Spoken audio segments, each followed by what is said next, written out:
नमस्कार। चलिए आज आपको कुछ नया बताते हैं, लेकिन इससे पहले आप हमें बताइए, क्या आप इस प्रजाति को जानते हैं? पक्का जानते होंगे। इस प्रजाति का नाम है गजपूत। यह भारत की सबसे उम्दा प्रजाति है, जो रात में हाथी का सपना देखकर सुबह होने तक गर्भ धारण कर लेती है।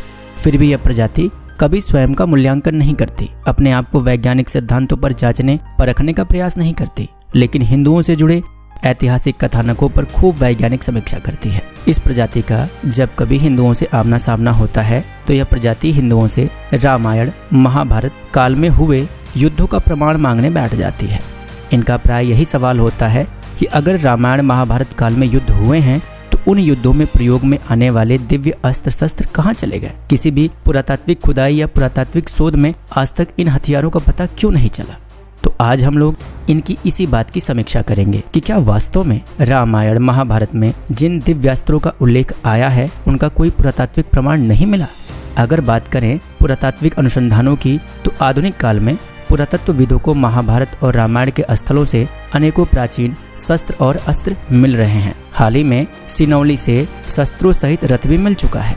इससे उस अवधारणा का अंत हो जाता है जो कि हड़प्पा और मोहनजोदड़ो को लेकर के कहते फिरते थे कि प्राचीन काल में भारत में शस्त्र नहीं थे और भारतीय युद्ध प्रिय ना होकर के शांति प्रिय थे। किंतु सिंधु सभ्यता के समानांतर गंगा यमुना घाटी से प्राप्त कार्पर कल्चर ने इस अवधारणा का अंत कर दिया और ये सिद्ध किया कि जैसे हमें रामायण और महाभारत में युद्ध प्रिय योद्धाओं की संस्कृति मिलती है, वैसे ही संस्कृति प्राचीन भारत की थी।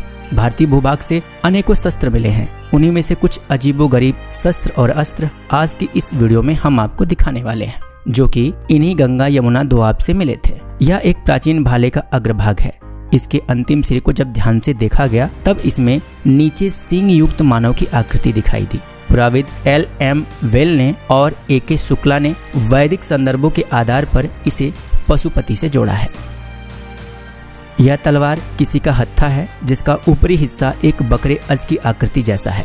L.M. वेल और S.K. शुक्ला ने इसे वैदिक देव अज एक पाद से जोड़ा है।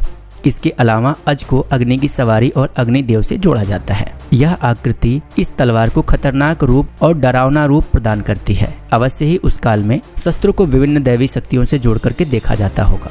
कहीं यह निचली आकृति पैशाचिक तो नहीं, क्योंकि निरुक्त आदि के अनुसार रक्त पीने वालों को ही पिशाच की संज्ञा दी जाती है। यह शस्त्र भी शत्रु का रक्त पीने वाली है। इसी संकेत के आधार पर इसके नीचे अजीब तौर पर पिशाच जैसी आकृति है। इसके अलावा कुछ अन्य तलवार और उनकी बनावट पर भी बात कर लेते हैं। इसमें द्वितीय स्थान पर कटार पर सतपाद कांतर जैसी आकृति है। यह संभवतः इस शस्त्र की विशेषताएं सतपाद जैसी हों। तो ये कुछ थे महाभारत और रामायण के स्थलों से प्राप्त शस्त्र और अस्त्र। इससे ज्ञात होता है कि कुछ तलवार, भाले, तीर, कटार विशेष नामों और संकेतों से युक्त हुआ करते थे। इनके प्रति वैदिक, आसुरी, पैशाची, गंधर्वी आदि सांकेतिक भावनाएं निहित रही होंगी। इसका निर्णय हम दर्शकों पर भी छोड़ देते हैं कि ऐसी आकृतियां शस्त्रों पर बनाने का क्या कारण रहा होगा।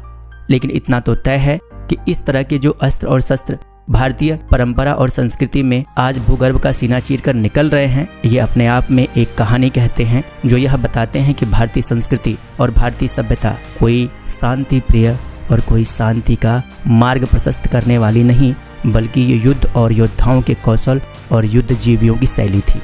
भारतीय परंपरा योद्धाओं की परंपरा है और भारत की भूमि से योद्धा जन्म लेते आए हैं।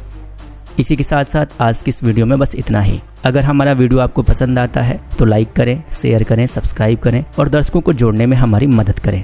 जय सिया राम, हर हर महादेव।